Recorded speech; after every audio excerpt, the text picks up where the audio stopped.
Cricket যেমন ভদ্রলোকের খেলা হিসেবে সুপরিচিত, মাঠের বাইরেও ঠিক তেমনটাই। পুরো ক্যারিয়ার জুড়েই নিজেকে নম্রতা ও ভদ্রতার এক আদর্শ হিসেবে গড়ে তুলেছিলেন সাবেক পাকিস্তানি ক্রিকেটার মিসবাউল হক। মাঠের বাইরেও যে তিনি কতটা সৎ ও নিষ্ঠাবান, তাই যেন আরও একটিবার জানান দিলেন।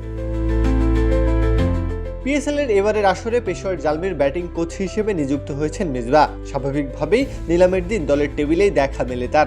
নিলাম চলাকালীন সময়ে এক পর্যায়ে তালিকায় নাম আসে মিসবাহর ছেলে ফাহামুল হকের, যে পাকিস্তানের বিভিন্ন ঘরোয়া লীগ ও বয়সভিত্তিক দলে ইতিমধ্যেই অনেকের নজর কেড়েছেন।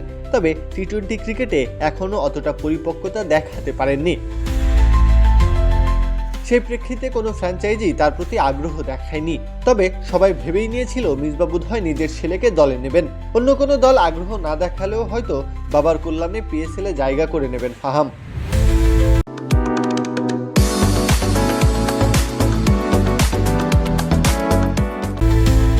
কিন্তু এখানেই যেন পেশাদারিত্বের অনন্য দৃষ্টান্ত স্থাপন করলেন মিসবাহ। একদিকে পিতৃত্বের মায়া, অন্যদিকে পেশাদারিত্বের সততা। তিনি দ্বিতীয়টাকেই বেছে নিলেন, ফলে নিলাম থেকে অবিকৃতই রয়ে গেলেন ফাহাম।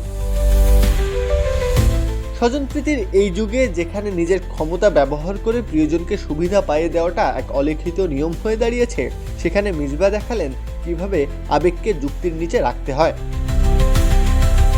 প্রত্যহ কাব্য, খেলা ৭১।